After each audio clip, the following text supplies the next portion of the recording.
menjawab, "Ya Allah."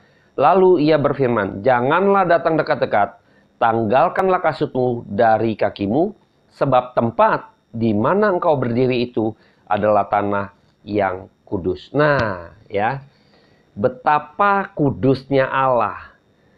Musa gitu ya, yang mau dipakai Tuhan pun tetap manusia berdosa. Nggak bisa gitu loh, dekat-dekat seperti itu. Karena apa? Ada satu jarak gitu loh antara Allah yang kudus dengan manusia yang berdosa.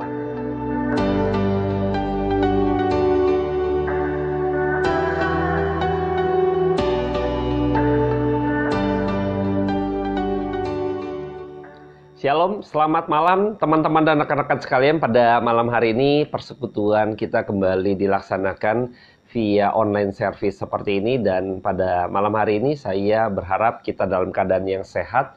Dan tentunya pada malam hari ini kita coba untuk mengupas beberapa poin yang saya akan coba rally dengan yang hari Rabu dan Sabtu akan berlanjut sampai nanti kita tema Paskah gitu ya, nanti karena kita akan melaksanakan Paskah gitu ya, ketika kita tahu bahwa Jumat Agung itu menjadi satu momen event yang begitu penting bagi orang percaya gitu, untuk kita bisa benar-benar mengerti salib Kristus yang begitu, karya salib Kristus yang begitu agung gitu ya. Dan sebelum saya mulai, saya akan berdoa dulu terlebih dulu buat setiap kita. Bapak, terima kasih buat pada malam hari ini, Tuhan pimpin waktu ke depan. Kiranya Tuhan juga memberikan kami satu pencerahan dan juga hamba-Mu ini Tuhan, dengan segala keterbatasan, ucap bibir, perkataan, mohon Tuhan sucikan, kuduskan pikiran, Tuhan sucikan, kuduskan Tuhan, agar layak di hadapan Tuhan, agar juga boleh dipakai untuk memberitakan kebenaran firman Tuhan. Tuhan tolong kami yang ada di rumah saja, setiap jiwa-jiwamu, diberkatilah kami oleh karena perkataan Allah yang hidup itu boleh memberkati kami malam hari ini. Dalam nama Tuhan Yesus Kristus, hamba-Mu menyerahkan waktu ke depan ke dalam tangan Tuhan. Amin.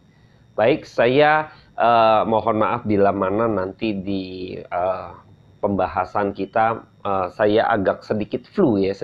Jadi saya takut saya bangkis gitu ya, bersin gitu ya. Jadi saya mohon izin dulu gitu ya, dan saya berusaha gitu ya untuk kita tetap boleh menikmati kebenaran firman Tuhan sekalipun dalam kondisi apapun. Saya akan tetap melayani Tuhan lewat online service seperti ini.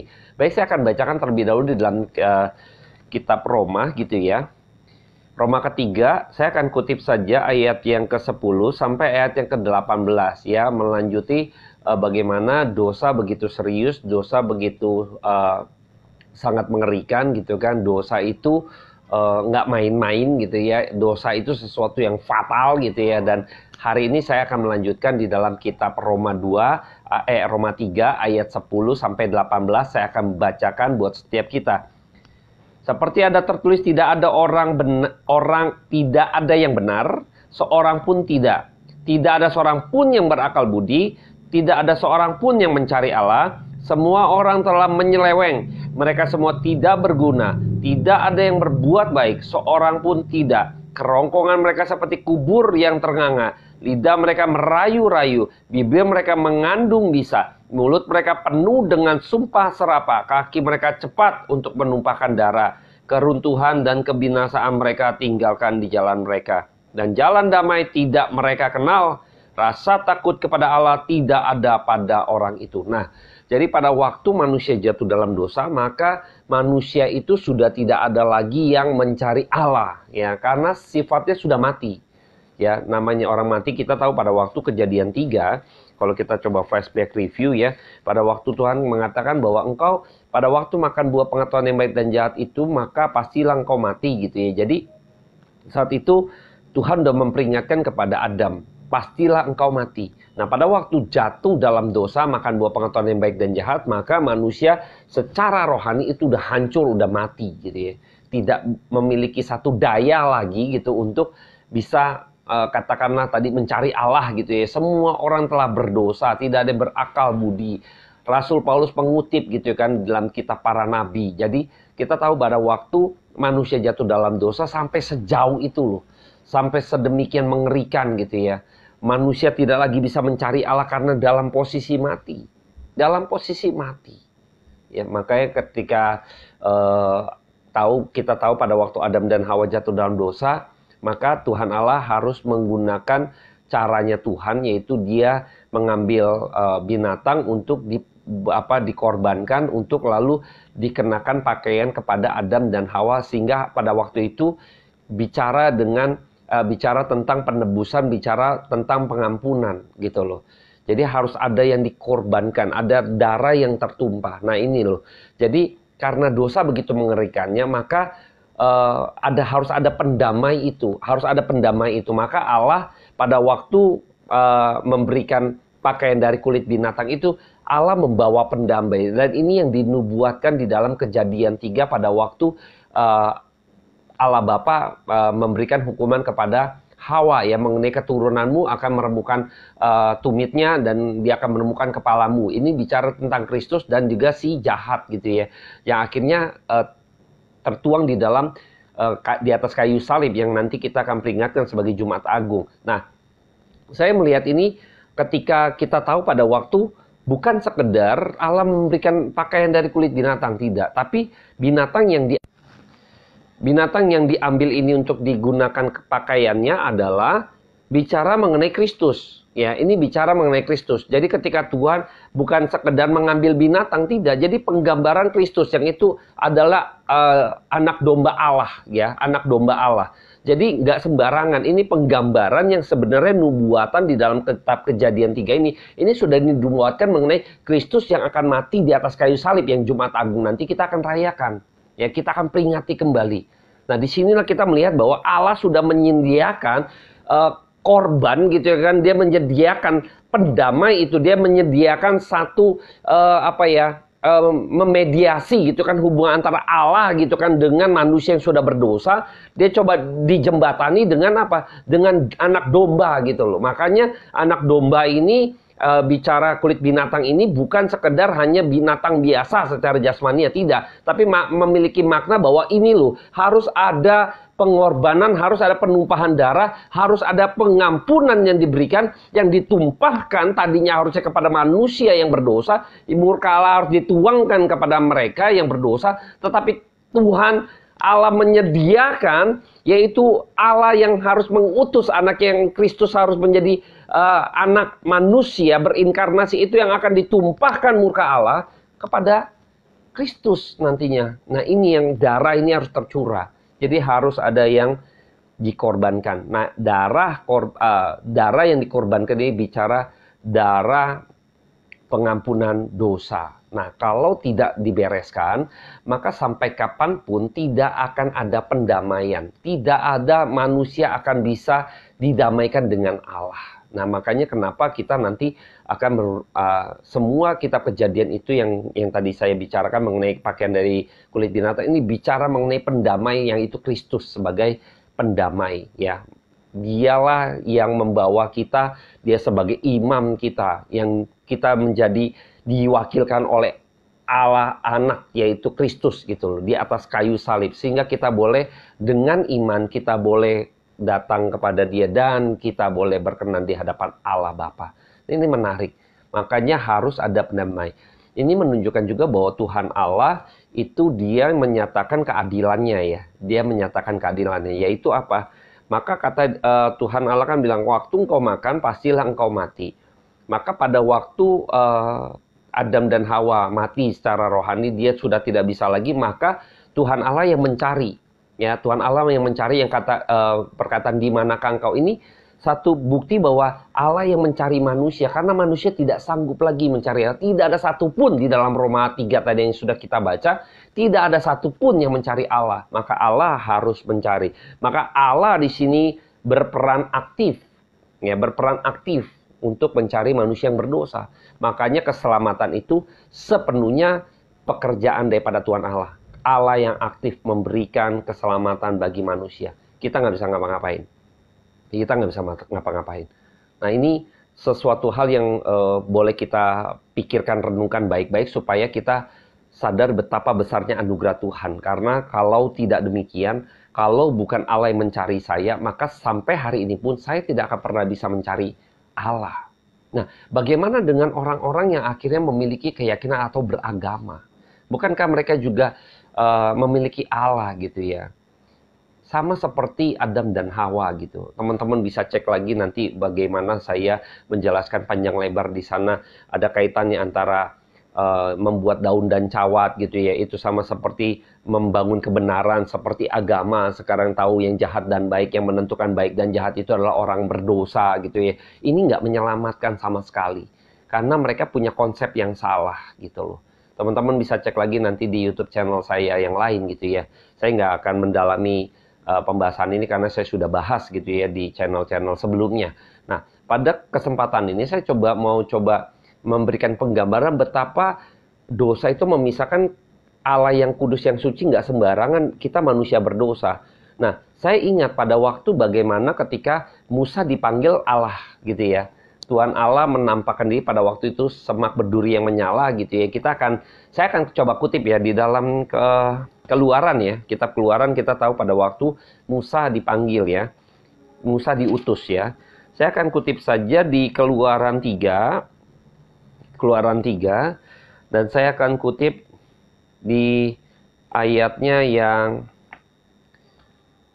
pertama sampai ayatnya yang kelima ya. Ayat yang pertama sampai ayat yang kelima saya akan kutip saja.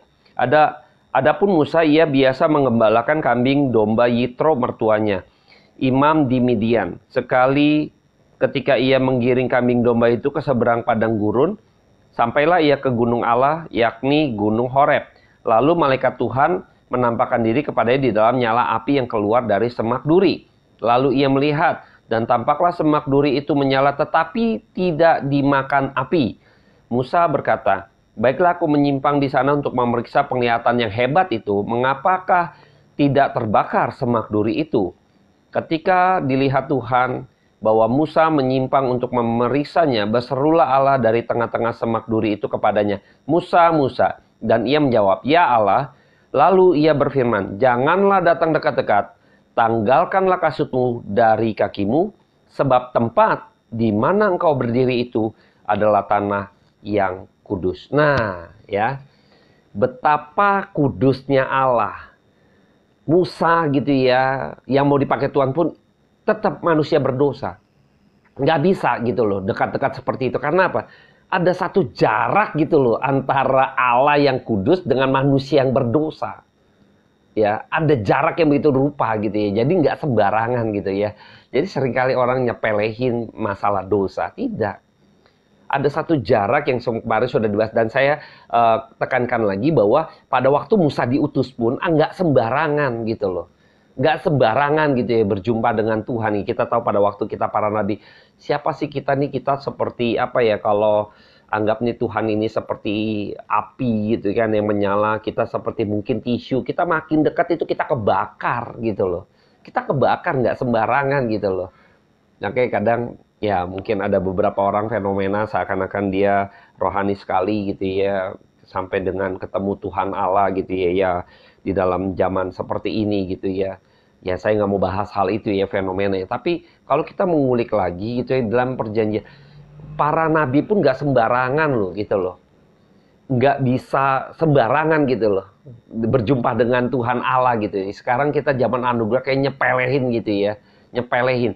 Saya akan coba kutip lagi di dalam perjanjian baru ketika itu Petrus dipanggil Tuhan ya. Ini Musa mewakili perjanjian lama. Saya coba kutip di dalam perjanjian baru ketika itu Musa dipanggil oleh Kristus ya menjadi penjala manusia. Saya akan kutip saja di dalam Lukas 5 ayatnya yang ke-8 ya. Saya akan kutip saja ya. Ketika Simon Petrus melihat hal itu, ia pun tersungkur di depan Yesus dan berkata, Tuhan, pergilah daripadaku karena aku ini seorang berdosa. Petrus juga sadar gitu loh. Waktu melihat ini Tuhan, dia bertemu dengan Tuhan. Celaka nih, binasa aku, ketemu Allah yang hidup. Maka dia tersungkur. Dia sepertinya mengusir gitu ya. Mengusir di sini bukan karena nggak sopan. Nggak, dia dalam kesadarannya waktu berjumpa dengan Tuhan, dia sadar dia orang berdosa, maka binasalah aku karena aku akan hangus gitu loh. Ya, jadi minta pergi bukan karena tidak sopan gitu loh. Sadar kalau berjumpa dengan Tuhan, manusia berdosa berjumpa dengan Tuhan Allah, maka binasa gitu loh. Sama seperti api ketemu dengan tisu, tisu dekat hangus itu tisu. Ya. Jadi penggambaran bahwa betapa Tuhan ini kudus, suci dan gak sembarangan. Tapi mengapa ketika Yesus ya datang ke dalam, contohnya Petrus tadi, dia nggak hangus seperti Musa misalnya, jangan dekat-dekat gitu ya, dibilangin. Tapi ini Kristus justru menghampiri manusia berdosa, yaitu Petrus. Petrus pun datang tersungkur dan dia minta, Tuhan pergilah daripadaku, sebab aku orang berdosa. Ya, sebab aku orang berdosa. Dia sadar, tapi pada waktu berjumpa dengan Kristus, dia tidak binasa. Justru Kristus sebagai perlambangan dari pohon kehidupan. Ada pohon pengetahuan yang baik dan jahat, ada pohon kehidupan. Kristus adalah pohon kehidupan. Di dalam perjanjian lama, pohon kehidupan itu adalah bicara mengenai Kristus. Jadi mengenai Kristus itu sudah dibicarakan di dalam kitab Kejadian awal-awal.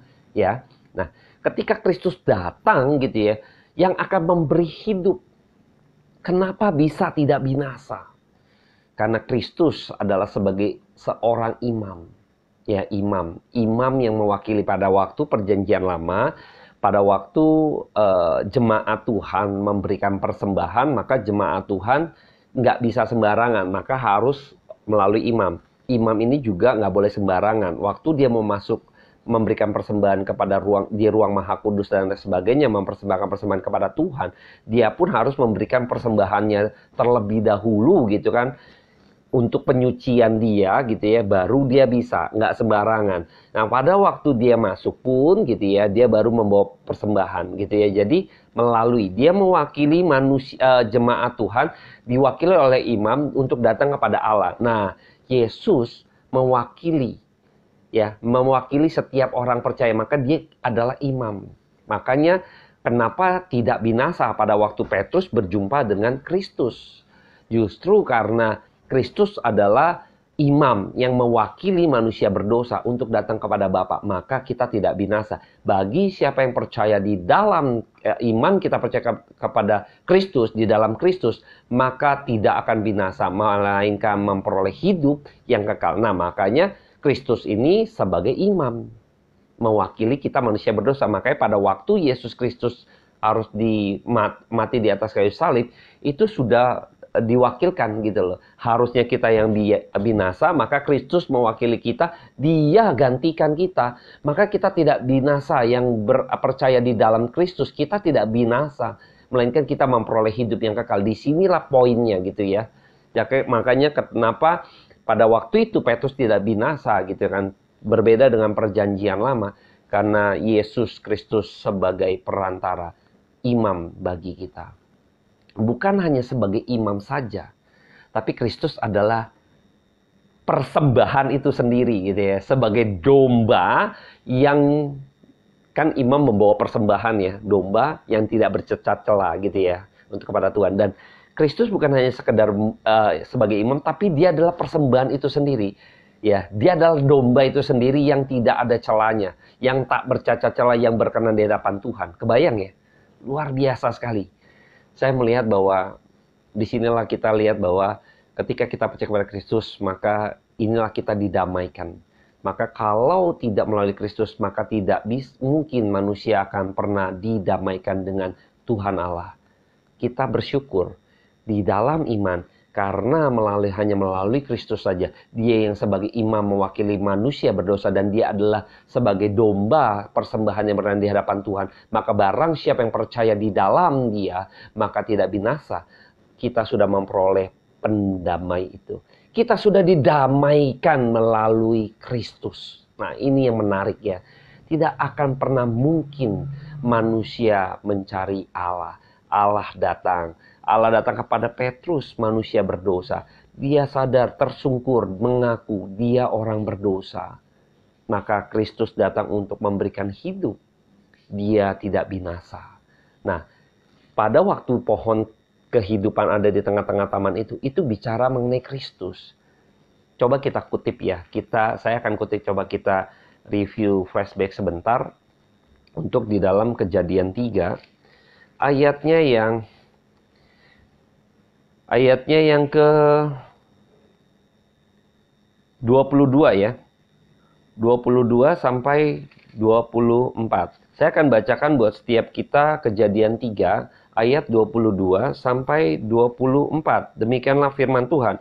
Berfirmanlah Tuhan Allah, sesungguhnya manusia itu telah menjadi seperti salah satu dari kita tahu tentang yang baik dan jahat, maka sekarang jangan sampai ia mengulurkan tangannya dan mengambil pula dari buah pohon kehidupan itu dan memakannya sehingga ia hidup untuk selama-lamanya. Lalu Tuhan Allah mengusir dia dari Taman Eden supaya ia mengusahakan tanah dari mana ia diambil. Ia menghalau manusia itu dan di sebelah timur Taman Eden ditempatkannya lah beberapa kerub dengan pedang yang bernyala-nyala dan menyambar-nyambar untuk menjaga jalan ke pohon kehidupan. Nah, Tuhan menjaga tuh supaya manusia yang sudah berdosa ini tidak mengambil buah kehidupan, buah dari pohon kehidupan yang ada di tengah taman itu juga gitu ya. Lalu Tuhan usir gitu loh dari sebelah timur gitu ya. Nah, ini maksudnya apa gitu ya. Nah, kalau saya tadi sudah menyebutkan bahwa pohon kehidupan ini perlambangan daripada Kristus ya. Perlambangan daripada Kristus. Nah, manusia yang sudah makan buah pengetahuan yang baik dan jahat itu, mereka sudah jatuh dalam dosa karena ingin seperti Allah. Dia mendirikan kebenarannya sendiri, mendirikan kebenaran manusia berdosa dari apa yang baik, apa yang jahat tadi ditentukan oleh pemberontakan manusia, kedagingan manusia yang sudah tercemar tadi gitu kan. Lalu manusia tidak akan pernah mungkin gitu ya memiliki satu kebenaran di dalamnya karena sudah berdosa.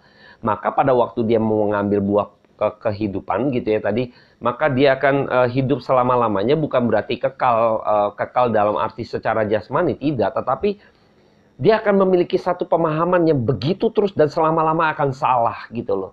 Bahwa manusia, pohon kehidupan bicara Tuhan menghidupkan, dia sudah mati, lalu dia seakan-akan bisa makan dan dia hidup gitu kan, dengan konsepnya yang salah. Tetap mati. Maka Tuhan menghalau supaya apa? Tidak ada lagi dalil yang bisa manusia bermegah gitu kan, bahwa mereka tuh ada semacam dayanya. Ada semacam jasanya, ada semacam yang bisa diperhitungkan. Dia bisa diselamatkan. Dia bisa hidup mengklaim dirinya, saya ini tidak mati. Saya ini hidup, tidak. Maka dihalau daripada jangan sampai dia makan buah dari pohon kehidupan. Ini bicara jangan sampai manusia berdosa seolah-olah dia mencari dan menemukan Kristus. Seolah-olah dialah yang mencari Kristus. Kristus mah diam saja, saya ada jasanya Tuhan karena saya mencari Engkau Tuhan Yesus. Tidak demikian. Ini langsung diusir gitu kan. Dan ada kerup, ada pedang yang nyala-nyala supaya dia tidak bisa datang. Tuh.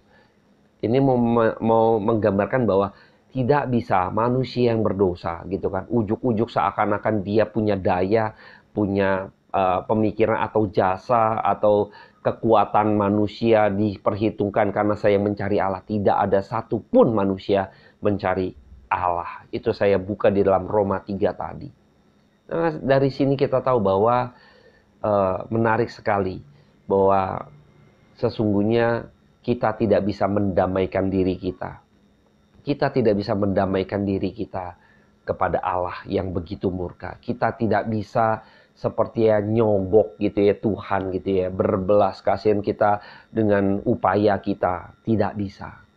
Tuhan murka, murkanya itu harus ditumpahkan.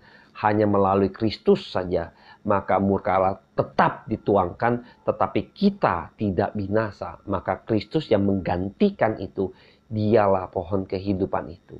Maka kalau kita lihat keluar dari timur gitu ya, kalau kita lihat di dalam denah gitu ya, mesbah Tuhan gitu ya, imam tuh masuk dari timur tuh, gitu ya. Ini menarik, ini penggambaran bahwa Kristus sebagai imam membawa manusia berdosa datang kembali kepada Allah, didamaikan gitu ya. Wah, ini menarik sekali kalau kita mengetahui hal ini gitu ya. Jadi kita kagum betapa Alkitab memberikan penjelasan yang begitu sempurna untuk kita pahami supaya kita tahu bahwa ini loh rangkaiannya, ini loh maksudnya, ini loh tujuannya. Jadi nggak serta-merta mesbah Tuhan atau kemah Tuhan gitu ya, itu dibuat sembarangan gitu kan. Terserah mau dari utara, selatan, terserah. Tidak ya. Setiap sisi ada maksud dan tujuannya untuk kita mengerti apa maksud Tuhan yang tertuang di dalam kebenaran firman Tuhan. Nah, kita hari ini bersyukur karena firman Tuhan bukakan pada kita untuk kita bisa, oh iya, seperti ini ya ternyata saya baru tahu, makin kagum, makin kita mengerti firman Tuhan, kita makin mengenal Allah, ya, makin mengenal Allah yang sebagai pohon kehidupan, ya. Biar kita mengecap pohon kehidupan yang di mana Tuhan sudah sediakan melalui kebenaran firman Tuhan. Pada malam hari ini saya coba memberikan satu gambaran dia yang kudus, yang suci, lalu dia datang gitu kan kepada manusia berdosa gitu kan. Waktu kita harusnya binasa, tetapi ketika berjumpa dengan Kristus kita tidak binasa melainkan memperoleh kehidupan karena Kristus sebagai imam dan persembahan itu sendiri. Nah, mungkin di hari Rabu juga saya akan lanjutkan kembali secara bertahap. Kita akan masuk ke dalam bagaimana kita mengerti sampai di puncaknya itu Jumat Agung, kita memahami nggak sembarangan ketika kita mengikuti Jumat Agung dan merayakan Jumat Agung, sehingga iman kita boleh diperkaya dengan memahami dengan baik kebenaran firman Tuhan. Pada malam hari ini saya sudahi sampai di sini. Saya akan berdoa untuk menutup persekutuan pada malam hari ini buat setiap kita. Tuhan Allah Bapa kami yang baik, kami bersyukur karena kebenaran firman Tuhan membukakan kepada kami. Sungguh biarlah kami menikmati pohon kehidupan yang Tuhan sudah sediakan bagi kami, yaitu Kristus yang ada di dalam kebenaran firman Tuhan, yang menceritakan perkataan yang hidup itu, yang menceritakan mengenai Kristus, yang bagaimana kami boleh mengenal Engkau ya Bapa di dalam Kristus. Biarlah kami semakin hari boleh kagum Tuhan dan mengetahui rencana agung Tuhan di atas kayu salib, sehingga ketika kami merayakan Paskah Tuhan, kami bisa, terlebih lagi Jumat Agung, kami bisa merasakan Tuhan sesuatu hal yang baru Tuhan, yang berbeda Tuhan, untuk kami boleh kagum dan kami boleh semakin hari tunduk dan bersyukur di hadapan Tuhan karena anugerah Tuhan begitu besar dan sempurna. Terpujilah nama Tuhan. Diberkatilah kami oleh karena perkataan Allah yang hidup itu turun atas setiap kami. Kiranya damai sejahtera daripada Allah, sukacita pada Yesus Kristus, dan penyertaan pada Roh Kudus turun atas setiap kami Bapa. Haleluya. Amin. Terima kasih teman-teman yang sudah berbagian. Kiranya Tuhan Yesus memberkati. Nanti saya akan terus rally Rabu, Sabtu, sampai kepada Jumat Agung.